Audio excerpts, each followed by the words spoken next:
Hello কে? আমি star Bangla থেকে অতনু বলছি। আপনি কি সুমি খাতুন বলছেন? এই তুই সেদিন গান করে পাঠালি নি, স্টার বাংলা থেকে ফোন করিছে। এই হ্যালো স্যার, আমি সুমি খাতুন বলছি। কংগ্রেচুলেশন, ফার্স্ট রাউন্ডে আপনি সিলেক্ট হয়েছেন। আগামী 5 মে মেগা অডিশন, আপনাকে কলকাতায় আসতে হবে। হ্যাঁ স্যার, যাবো। আপনাকে স্টুডিওর অ্যাড্রেস মেল করে দিয়েছি, চেক করে নিন। Thank you sir, thank you. আমি আগে থেকেই জানতাম তুই একদিন বড় গায়িকা হবি। কলকাতা থেকে আমাদেরকে চিনতে পারবি তো? কে কলকাতা যাচ্ছে? সুমির গান শুনে কলকাতা থেকে ডাক করেছে। তোর মেয়ে আর রান্না করে গান করবে না, তোমার মেয়েকে টিভিতে দেখাবে। ও তোমার টিভিতে দেখার শখ নাই। বাবা কোনো কলকাতা চেনে না, আর মেয়ে যাবে কলকাতা। কলকাতা যাবি কি বোম্বে যাবি? বেরপর স্বামীর সাথে যাবি। আমি যাবো মা। চুপ, এসব কথা যে তোমার বাপ শোনে না, তোমার সাথে সাথে আমাকে বাড়ি থেকে বের করবে। এলো ধরো কাঁঠালটা কোটোকা, ওসব গন্ডার ফুট মাথা থেকে নামে ঘর কন্যার কাছে একটু মন দিয়ে শেখো, তাও শরীর ঝাঁটা খাওয়া থেকে বাঁচবা। বাড়িতে না জানি যাবি, আর কোনো রাস্তা নাই। কালকে রাতে আব্বাকে অনেক বুঝেছি, রাজি হয়েছে না। কেউ সাপোর্ট করে না আমাকে। কেনে তোকে সাপোর্ট করার লোক নাই নাকি? ওই দেখ না তোর বয়ফ্রেন্ড, ও খেলি জানা। এই ও কলকাতায় কাজ করে না? হ্যাঁ, এই তো এক সপ্তাহ হলো কলকাতা থেকে বাড়ি এসেছি। বাড়ি এসে যে কদিন থাকে তোর পেছনে তো পড়ে থাকে। এই লালটু। আমি হ্যাঁ, সুমি ডাকছে। কি হলো, আসো।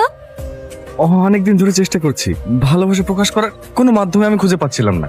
আমি জানি না তোমার উত্তর কি হবে, কিন্তু বিশ্বাস করো, যখনই তোমাকে দেখি আমার মনের ভেতরে এক আলাদাই অনুভূতি জাগে। মনে হয় যায় না সবসময় তোমাকেই দেখি। তুমি কি আমাকে বিয়ে করবা? চুপ, চিনা নাই জানা নাই, ডাইরেক্ট বি। কি হলো? তুমি আমাকে ভালোবাসো? হ্যাঁ। আমি যদি বলি আমাকে কলকাতায় নিয়ে যেতে পারবে? হ্যাঁ, বড় বাজার মেট্রোপলি ধর্মতলা শিয়ালদা সব আমার চেনা। কোথায় যাবো তাই বলো। স্টার বাংলা স্টুডিওর জন্য, যেখানে গানের অডিশন হয়। তোমার সাথে পেলে তো আমি চাঁদেও চলে যাবো। এ তো সামান্য কলকাতা। থাক, হাত চাঁদে যেতে হবে না, ঠিক কলকাতা নিয়ে চলো, তাহলেই হবে। এক্ষুনি? না না, কাল সকাল 6টার সময় বাস স্ট্যান্ডে এসে দাঁড়িয়ে থাকবা, আমি চলে আসবো। এটা স্টার বাংলার অফিস তো? হ্যাঁ, কার সঙ্গে দেখা করবেন? আমরা অডিশন দিয়ে লেগে এসেছি, স্টার বাংলা থেকে ফোন করেছিল। সুসংগ্রামের অডিশন? সে তো শুরু হয়ে গেছে, কুইন প্লাসে হচ্ছে। অ্যাড্রেস পাঠাইনি আপনাদেরকে? এখান থেকে কত দূর? বেশি দূর না, প্রায় ঘন্টাখানিক লেগে যাবে। আমার মনে হয় না ঢুকতে দেবে। জানকে রিকোয়েস্ট করে দেখুন, যদি ঢুকতে দেয়। আর হবে না, এমন বেশি চাপিছে। 4 ঘন্টা রাখতে 5 ঘন্টা লাগিয়ে দিল। আমার কপালটাই খারাপ। অত টেনশন করো না, সব ঢুকতে দেবে। অত দূর থেকে আসছি, একটু লেট হইতেই পারে। তোমার বাপের কোম্পানি নাকি? যা বলবা তাই হবে, সব তোমার লেগে হলো। চলো, হাত পা ধরে হলেও তোমাকে ভিতরে ঢুকাবো। অনেক দূর থেকে এসেছে, একবার চান্স দেন না। দেখুন, আমরা রুলসের বাইরে কাজ করতে পারবো না। নেক্সট অডিশন যখন হবে তখন আসবেন। অনেক স্বপ্ন নিয়ে এসেছে, স্বপ্নটা ভেঙে দেবো। আমি আপনার পায়ে পড়ছি স্যার। আরে, কি করছো? Sir, Security? দেন না। সিকিউরিটি, স্যার স্যার স্যার, টাকা পয়সা লাগলে বলুন স্যার, আমি দিতে রাজি আছি। ওর স্বপ্নটা ভেঙে দেন না স্যার। বের করো ওকে। আমি জানি তুমি আমার উপর রেগে আছো, আমার নিজেরই অনেক খারাপ লাগছে জানো। তুমি যদি একবার ওদের পাঠানো মেল অ্যাড্রেসটা আমাকে দেখাতা। অত ভেঙে পড়ো না, এর থেকে বড় বড় সুযোগ পাবা। এবার আর ভুল করছি নি, দরকার হয় রাতে বসে থাকবো।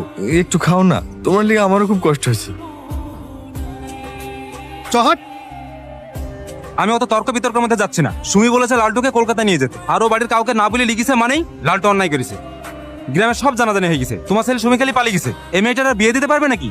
দুজনের মধ্যে প্রেম ভালোবাসা আছে বলেই কিন্তু ওরা অত দূর যেতে পেরেছে। আমার মতে দুজনের বিয়ে দিয়ে দেওয়া দরকার।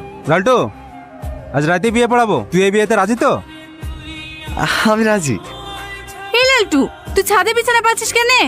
ঘরে খুব গরম তো, আজকে আমি ছাদেই শোবো। এই টাল, আজ তোর বাসর রাত, ঘরে বউ থেকে ছাদে শুবি? লোকে কি বলবে রে? চল নিচে চ।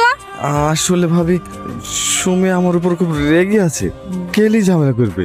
আসলে তুই মাথা মোটা, তোর বউয়ের রাখ লোকে এসে ভাঙাবি নাকি? চ হাট, যা ঢোক। কাল সকালের আগে ঘর থেকে বেরোবি নি। খুব আনন্দ হচ্ছে না? হবেই তো, তোমার স্বপ্ন পূরণ হয়ে গেছে না? তুমি তো এটাই চেয়েছিলা। কার স্বপ্ন ভাঙলো না ভাঙলো তাতে তোমার কি যায় আসে? আমি তোমার ভালোর জন্যই। চুপ করো তুমি, একটা কথা বলবে না। আমার এতদিনের স্বপ্নগুলোকে এক পলকে ভেঙে চুরে শেষ করে দিলা। কি দোষ করেছিলাম আমি? আমি তো তোমার কোনো ক্ষতি করিনি, কেন তোমার সাজা দিলা আমাকে? যার জীবনে কোনো স্বপ্ন নাই, তার মধ্যে তো কোনো মানেই হয় না। সুমি!